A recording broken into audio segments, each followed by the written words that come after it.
Eh bien salut à toutes et à tous, c'est Jean Moketo pour parler de Zombie sur Tournée. On se retrouve pour une nouvelle critique. Aujourd'hui on va parler du nouveau film d'animation Le Seigneur des Anneaux, la guerre des Rohirrim. Pour ceux qui ne le savent pas, comme beaucoup, je suis un énorme fan de la trilogie du Seigneur des Anneaux de Peter Jackson. Je le raconte souvent, mais vraiment, c'est cette trilogie qui m'a initié quand j'étais gamin, en fait, à la narration et à la fiction. C'est vraiment cette trilogie qui m'a fait comprendre la puissance du cinéma et la puissance d'un univers fictif. Et donc ouais, c'est un énorme coup de cœur. Enfin, ça fait partie de mes films préférés de tous les temps. Moins fan du Hobbit, de la trilogie du Hobbit, hein, qui a quand même beaucoup plus de défauts, c'est quand même assez compliqué sur d'autres points. Mais bref, tout ça pour dire que je suis un énorme fan. Euh, on a donc ce projet qui est annoncé, donc qui est donc lancé par Peter Jackson, qui confie la réalisation à Kenji Kamiyama, donc film d'animation japonais, donc patte japonaise dans l'univers de Tolkien. Donc pourquoi pas. J'étais pas plus chaud que ça, hein, pour être honnête avec vous. Le projet me bottait pas plus que ça, déjà parce que bon, on est à une ère où les sagas de l'enfance se font un petit peu bazarder dans tous les sens par Hollywood. Donc c'est vrai que bon, j'étais pas. Alors oui, techniquement c'est pas Hollywood, mais un peu quand même, parce que t'as quand même Peter Jackson aux commandes. Donc c'est vrai que j'étais pas plus hypé que ça. Mais j'étais quand même très curieux parce que grand fan de Japanimation, donc let's go voir ce que ça donne. Alors, pour faire un rapide synopsis sur le film, l'intrigue se passe 183 ans avant la trilogie du Seigneur des Anneaux. Et donc on va y explorer l'histoire de la maison de Helm Point de Marteau, donc roi du Rohan, et qui va devoir faire face à l'attaque soudaine de Wolf, un seigneur qui veut se venger parce que son père se fait assassiner par le roi du Rohan suite à une altercation, on va dire. Et donc le roi Helm et son peuple vont se barricader dans la forteresse de Hornburg, qui sera plus tard rebaptisé bien sûr le gouffre de Helm. Et donc, dans cette bataille, on va suivre surtout l'histoire de Hera, donc la fille de Helm, qui va donc diriger cette résistance contre Wolf et contre ses brigands. Et donc voilà, c'est un peu tout ce qu'il y a à dire. Et bordel de fion, c'est compliqué. C'est compliqué parce que, en fait, c'est pas un mauvais film, mais il est bon en pas grand-chose. Il excelle dans pas grand-chose et il apporte pas énormément à l'univers du Seigneur des Anneaux. Donc c'est vrai que c'est pas du tout un film indispensable. C'est pas un raté total. Mais par contre, tu peux pas dire qu'il y a des choses. Enfin, moi, j'arrive pas à dire qu'il y a des choses qui fonctionnent vraiment et qui me surprennent. Je peux pas dire que j'ai été vraiment dans de l'émotion. À la limite, en fait, les seules phases d'émotion que j'ai pu avoir, c'est dans le fanservice. J'y reviendrai d'abord. On va d'abord parler, on va dire, des personnages qui n'ont pas grand-chose d'intéressant, j'ai trouvé. L'héroïne Hera, par exemple, en fait, elle a pas vraiment d'évolution de personnage, parce qu'en fait, dès le début, on t'expose un petit peu son caractère, on t'expose un petit peu son côté intrépide, et tu comprends assez vite quelle va être la clé pour ce personnage vis-à-vis de l'intrigue. Voilà, déjà tu comprends d'emblée que le personnage est assez cheaté et que tout va reposer sur ses épaules. Tu le comprends très vite dans les enjeux. Et en fait, elle va pas subir de grande évolution. Donc c'est pour ça qu'il y a cette impression vraiment de personnage très lisse. Le personnage principal ne va pas véritablement évoluer. Il va pas y avoir une scène. Alors oui, elle va subir des chocs. Il y a des scènes assez émotions, mais ces scènes émotions-là ne vont pas lui apporter quelque chose qu'elle n'avait pas déjà. Donc déjà, d'un point de vue protagoniste, c'est pas hyper intéressant. Pour ce qui est des autres personnages, c'est un peu pareil. Ils ont pas de grand intérêt, ils vont pas t'apporter des scènes d'émotion, hormis une, j'y reviendrai un peu plus loin dans la critique, mais hormis une scène, les personnages vraiment secondaires m'ont pas du tout fait frémir, j'ai pas ressenti d'empathie pour eux. Voilà, ils sont très lisses, ils sont très bloqués dans leur rôle, et ça s'arrête là. L'antagoniste est une catastrophe, mais vraiment une catastrophe. Ça faisait longtemps, et je dis pas ça, je dis pas ça pour exagérer, hein. Ça faisait longtemps que je n'avais pas vu un antagoniste aussi pourri. C'est littéralement Wolf, c'est littéralement un enfant de 8 ans capricieux. Vraiment, y a quasiment rien à dire sur ce personnage. C'est le gars pas content, qui veut tout tuer, et qui va subir aucun développement. En fait, sa cruauté n'a pas de sens, elle est pas pertinente. Tu comprends pas ce qu'il fait en fait. C'est vraiment un gosse qui est pas content, qui a son jouet lui a été retiré, donc en fait il va tout casser. On lui dit bah non mais ça serait peut-être bien de faire ça comme ça. Non je veux faire comme ça. Bah ouais mais peut-être que faudrait. Non je veux faire comme ça. En fait même dans son propre camp, il est contredit par ses sujets. Même ses sujets lui disent bah, là c'est un peu ridicule ce que vous faites. Non mais je m'en fous. Et ça, 3-4 fois dans le film, des personnages qui sont dans son propre camp à Wolf vont lui dire « Mais c'est con ce que vous faites, je m'en fous, je le fais !» Et ça c'est vraiment... J'étais là, mais... Oh là là, c'est quand même un peu... c'est quand même un peu compliqué. Après, pour ce qui est de l'animation, elle n'est pas exceptionnelle. Je trouve que le chara-design fonctionne plutôt bien. Le chara-design de Hera, les olifants. D'un point de vue chara-design, je trouve que ça rend assez bien. Il y a quand même pas mal de faciès, etc. qui fonctionnent bien. Par contre, ce qui fonctionne pas très bien pour moi, c'est l'animation. Alors peut-être que je suis un peu biaisé parce que je suis un gros consommateur de Japanimation, et du coup, c'est vrai que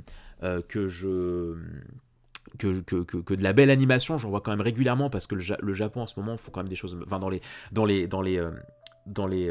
les séries haut budget, on va dire qu'il y a de l'animation qui pousse, quoi. Je pense notamment aux récents épisodes de One Piece, à Jujutsu Kaisen, à Chainsaw Man, à Frieren, voilà, toutes ces grosses séries, Dan Dadan, etc., tous ces grands animés en ce moment, les grosses séries animées, c'est quand même de l'animation assez spectaculaire qui mériterait d'être sur un écran de cinéma.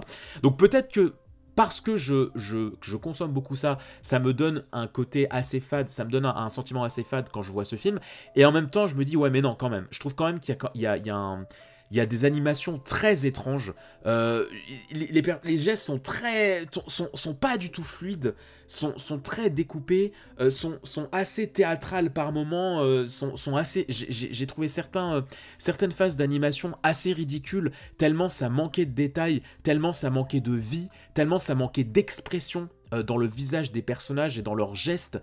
Je pensais notamment, je sais pas, tu prends Shingeki no Kyojin, c'est un animé qui même dans des épisodes qui bougent pas beaucoup, tu ressens vraiment l'émotion des personnages dans leurs yeux, notamment, dans les regards. Et là, je l'ai pas du tout senti dans ce film. Ouais, il y a plusieurs phases d'animation que j'ai trouvé assez étrange, parce que je me disais waouh, ça fait pas naturel, ça fait vraiment animé bas de gamme, et moi ça me fait mal au cœur de me dire qu'un réal comme ça, qu'une licence comme ça, qu'un producteur comme ça te propose une animation aussi minime pour une licence aussi importante. J'ai vraiment eu le même sentiment qu'avec les séries Star Wars, qui ont des fois qui sont bas de budget, quand tu vois les décors, quand tu vois les effets spéciaux et tout. Tu te dis mais bordel, mais vous êtes Star Wars, tu peux pas te payer des trucs, vous pouvez pas vous payer des trucs un peu plus puissants. Et là ça m'a fait vraiment cet effet plusieurs fois. Puis il y a des mouvements de caméra, là par contre je parle d'un point de vue réalisation, pas forcément d'animation, mais il y a des mouvements de caméra que j'ai pas compris. Il y a un moment, on est plongé dans une forêt, et en fait, pour un petit peu exprimer le côté, pour représenter un petit peu le côté sauvage et contemplatif du lieu, la caméra va panoter lentement. T'entends ce qui se passe, t'entends des sabots de cheval, t'entends qu'il se passe de l'action, mais tu vas voir une caméra qui panote. J'ai pas compris. Il y a eu plusieurs fois comme ça des phases de réalisation, de mise en scène, que j'ai très peu compris. Et alors, autre chose qui m'a beaucoup dérangé, c'est le surplus de fanservice et de mimétisme par rapport à la saga Le Seigneur des Anneaux. Parce que du coup, oui, ce film s'inscrit dans la trilogie de Peter Jackson, enfin dans les films de Peter Jackson, c'est canon par rapport à Peter Jackson. Et alors oui, ok, je suis d'accord, on est dans le Rohan, il va être question du gouffre de Helm, donc oui, je suis d'accord que c'est normal de revoir les lieux emblématiques des films, de revoir Edoras, oula, l'accent japonais qui n'a rien à voir là, de revoir Edoras, de revoir le gouffre de Helm. Oui, d'accord, c'est normal de revoir des décors. Mais là, je parle pas de décors, là, je parle de structure narrative. C'est-à-dire que le peuple qui va s'enfuir vers le gouffre de Helm parce que il faut s'enfuir parce qu'on a subi une défaite avec quelqu'un qui balance ne prenez que le strict nécessaire, nous partons au goût machin, enfin vraiment les mêmes répliques, les mêmes situations, les mêmes angles de caméra. Pareillement pour le climax, notamment quand il y a une certaine cavalerie qui arrive, qui se passe quasiment plan par plan de la même façon que dans la trilogie. Les éléments narratifs qui sont là aux mêmes endroits en fait. Enfin, il y a véritablement plusieurs éléments qui sont présents aussi bien dans le film Les Deux Tours que dans ce film-là. Et en fait, moi je trouve ça dommage parce que on est quand même dans un univers excessivement riche, tu vois. Tu peux pas dire que Le Seigneur des Anneaux ça manque de richesse d'un point de vue lore, d'un point de vue univers, et que le fait qu'un film comme ça, un film sur cet univers-là me propose et me fasse autant de clins d'œil et de redites à des films qui se sont aussi passés dans la même licence, je suis là en mode non les gars, non, c'est pas possible. Alors, je dis pas que tu vois que des choses que tu as déjà vues dans les films, mais d'un point de vue structure, d'un point de vue mise en scène, d'un point de vue symbolique, ne serait-ce que Hera qui est ni plus ni moins qu'une redite du personnage d'Éowyn, tu vois, genre vraiment, il y a trop de choses, il y a trop d'éléments qui font penser, d'éléments narratifs qui font penser au film, et ça me dérange, quand bien même ça se passe dans un lieu qu'on a déjà parcouru. Je suis désolé, dans un univers aussi riche, tu peux m'apprendre d'autres choses, tu peux m'expliquer, tu peux me raconter des histoires qui se détachent beaucoup plus que ça de la trilogie.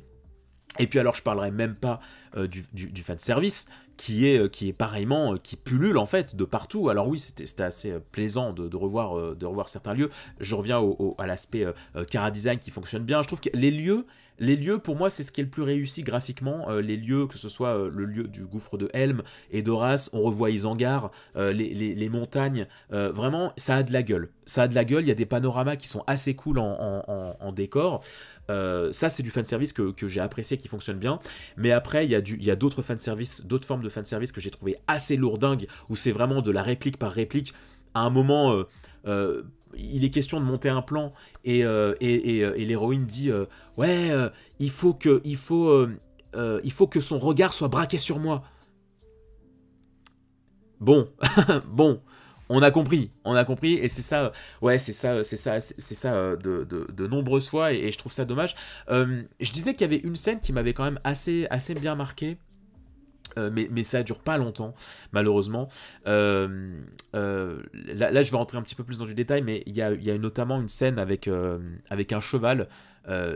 Critique sans spoil, donc je vais pas être très précis, mais il y a une scène avec l'un des fils du roi Helm avec son cheval que j'ai trouvé très touchante, parce que c'est vrai que souvent les chevaux dans les films comme ça, c'est assez accessoire, quoi. C'est vraiment le moyen de locomotion, c'est notre voiture, tu vois, et il n'y a pas vraiment plus de lien qui est fait. Il y en avait un petit peu, quoique dans Le Seigneur des Anneaux, notamment quand Sam il se sépare de son cheval, il est tout triste, quand le cheval vient retrouver Aragorn qui vient le sauver. Donc c'est vrai que dans la trilogie de Peter Jackson il y avait un peu ça, et il y a ça à nouveau entre un des fils et sa jument, et j'ai beaucoup aimé cette scène très sensible, il y avait une alchimie qui fonctionnait bien et que j'ai trouvé assez poétique. Donc ça j'ai bien aimé, j'avoue. Par contre, dans les choses que j'ai moins aimé en scène, un peu plus pour entrer un peu plus précisément, le roi Helm, j'ai eu du mal. J'ai eu du mal parce que en fait, j'ai trop ressenti de la japanimation. J'ai trop ressenti l'esprit japonais dans le personnage de Helm. C'est un personnage over cheaté. Vraiment, pour ceux qui connaissent, j'ai cru voir Broly dans Dragon Ball. Tellement il est cheaté. Il y a une scène, c'est limite... Il y a une scène qui m'a, pour les connaisseurs, qui m'a fait vraiment penser à Barbe Blanche dans One Piece. Vraiment, je n'ai pas pu m'empêcher de me dire, putain, les gens qui ont travaillé sur ce film, les Japonais qui ont travaillé sur ce film, c'est sûr et certain, ils ont pensé à Barbe Blanche, à Broly à un moment donné. Tellement tellement la mise en scène, elle sort complètement du lot de la fantasy comme on la connaît de Tolkien. Ouais, il y a eu plusieurs passages avec Helm où ça m'a vraiment sorti du film parce que je me suis dit, ouais, là je regarde un animé. Là clairement, je regarde la culture japonaise et pas la culture... pas la culture anglo-saxonne, etc.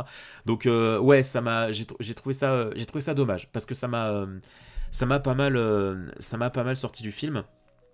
Je regarde un petit peu mes notes pour savoir si j'ai d'autres choses que j'ai oubliées. Alors oui, il y a une scène que j'ai trouvée très très belle d'un point de vue mise en scène aussi. On va rester un petit peu sur le positif quand même, un petit peu de positif. Il y a une scène où en fait il y a une espèce de... Alors le gouffre de Helm se fait attaquer par une grande tour comme on avait en fait dans les deux tours hein, avec les orques. Il y a une scène où il y a une tour en bois qui s'approche du gouffre de Helm pour faire pour lancer une attaque. Et en fait, il y a une espèce de travelling vertical. En fait, la caméra panote. La caméra panote de bas en haut. Donc on monte comme ça la tour. Et en fait, plus tu vas monter, plus tu vas être au même niveau que le ciel. Et en fait, tu vois que comme il y a cette espèce d'ambiance assez enflammée et que à ce moment-là, le ciel est orageux, et bah du coup, j'ai bien aimé ce clin d'œil à la tour. Moi, j'ai clairement vu la tour de Sauron, en fait. Vraiment, cette tour simpliste pour une guerre, j'y ai vu la tour de Barad-dûm avec l'œil en haut, avec les éclairs derrière du Mordor. Et ça, j'ai trouvé que c'était une mise en scène très pertinente et du fanservice intelligent. C'est l'un des seuls points c'est l'un des seuls points fanservice que j'ai trouvé pertinent dans la mise en scène parce que subtil. Parce que tout le reste n'est pas subtil. Vraiment, vraiment tout le reste n'est pas subtil du tout. Mais enfin voilà, du coup ouais... bah oui, déception parce que moi c'est une série du cœur, enfin c'est un univers du cœur et donc assez déçu que le film ne m'ait pas proposé. En fait, il y a pas de scène où je me suis pris un effet waouh. Que ce soit dans l'animation, que ce soit dans la mise en scène, que ce soit dans ce que racontent les personnages, j'ai pas eu d'effet waouh. Alors que c'est un univers extrêmement riche, c'est un de mes univers de cœur, bah j'ai quasiment vécu aucun moment de grand spectacle. Et pour un univers comme le Seigneur des Anneaux, eh ben, je trouve ça quand même dommage, quoi. Je trouve ça quand même assez chaud. Encore une fois, le film n'est pas catastrophique, mais d'un autre côté, bah, il excelle en pas grand-chose. Donc je dirais que oui, c'est un film à voir une fois, parce que c'est toujours sympa d'étendre le lore du Seigneur des Anneaux. Mais ouais, il n'empêche que ce film, je vais vite l'oublier. Et encore une fois, il est clairement oubliable d'un point de vue Japanimation, et il est clairement oubliable d'un point de vue lore de Seigneur des Anneaux. C'est à voir parce que ça reste cool un projet comme ça. Mais par contre, oui, moi le mois prochain, je vais un peu l'oublier. Et puis ouais, alors le fanservice est assez grossier à plein d'autres moments. C'est sans spoil, donc je parlerai même pas des liens qu'ils ont fait avec la trilogie de Peter Jackson, avec certains caméos qu'il peut y avoir, où pareil, j'ai trouvé ça très grossier, pas utile, et puis tu te dis, bon... Ok, ok. Est-ce que ça raconte quelque chose? Non. Mais ok, mettez ça là. Enfin bon. Voilà. C'était un peu ce que j'avais à dire sur la guerre des Rohirrim, le nouveau film d'animation du Seigneur des Anneaux. N'hésitez pas à me dire ce que vous avez pensé du film, si jamais vous l'avez vu, et de cette critique, si jamais elle vous a plu. J'espère vraiment que cette vidéo vous aura plu. Bon, en attendant, je vous souhaite plein de bonnes choses. Prenez soin de vous. Il y a plein de critiques qui vous attendent sur la chaîne. N'hésitez pas à visiter un petit peu le contenu de la Moquette TV. Et puis en attendant, on se dit à très vite pour de prochains contenus sur la chaîne. On arrive à la fin de l'année, donc je pense que d'ici très peu de temps, il y aura une vidéo bilan de l'année qui va sortir. Voilà, je sais pas encore quelle forme ça prendra, mais je pense que je vais la sortir dans pas trop longtemps. Bref, voilà. Prenez soin de vous et à très vite. Bye bye les gens. Prenez soin des autres aussi, c'est important, c'est très important. Bye bye.